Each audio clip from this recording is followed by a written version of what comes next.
So first of all, thank you for putting this together and for giving us such an opportunity to gain this knowledge. It's not something I knew before. So yeah, my first impression was great.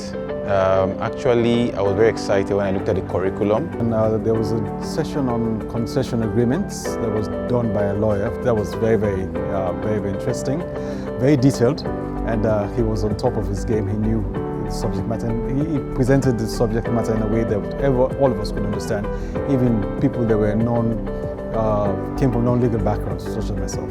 How do you ensure bankability? And when we bankability, essentially what I spoke about earlier, which is you need to be absolutely sure that the project you're doing is the one that people can put their money in. If people cannot put their money in your project, that project is not bankable. If it's a project that no yield returns for you enough as an equity investor, you may not consider that project to be one that you can finance or fund, as it were.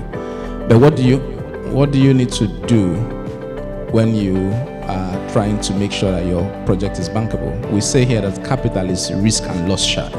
And nobody wants to put money where you are almost certain that you will lose money. And that is why you want to be sure that your project is bankable. Truly an eye-opener for me to actually know that there are countless of ways that we can actually source not just financing, but protect the financing that we get for the projects. So I particularly enjoyed this, the session on trading, electricity trading. The speaker spoke about trading in Zambia. So she deals majorly in sustainable energy, things like that. So it's something I'm interested in. It's something my company, the company I work with, were interested in. So that stood out.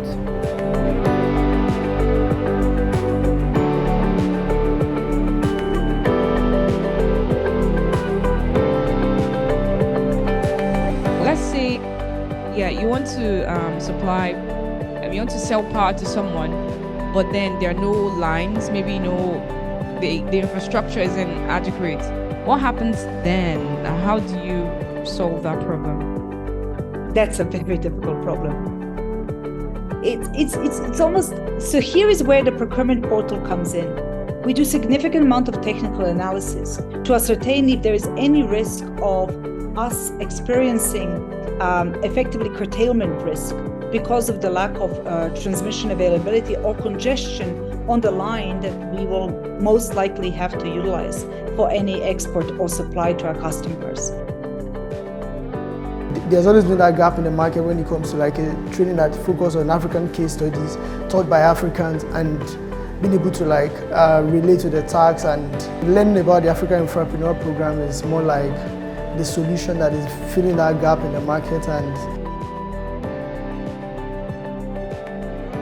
performance guarantee by the project company to the off-taker. So using the hotel as an example, because I have not delivered in good time for them to commence their operations, they may have to draw on my performance guarantee, or if possible, draw on liquidated damages that are available to them. So who do I pass this risk to? I will be, and we should be careful to know that this risk, we should move it to our contractor, because the reason why the thing has not started could actually be their fault. If the contractor has done what they needed to do, it will go here. If losses fall here and there, you know how to apportion them. In some cases, it could also be the government in a concession arrangement, for example. And so if it is caused by the government, and depending on your kind of contract, you have concession, offtake, whatever it is, you have to allocate that risk to the government. Safe to say, the program met my expectation and beyond. Ordinarily, I took it as one of those conventional programs, but the facilitators has been nice and a lot of deep insights on the financial market. So sincerely, it has been amazing. I can actually, first of all, recommend this program for any institution that wants to enter into any kind of project. I can recommend this course for any institution who is a lending institution, for any institution who might want to sponsor. This program is a safe space, and I've learned a lot.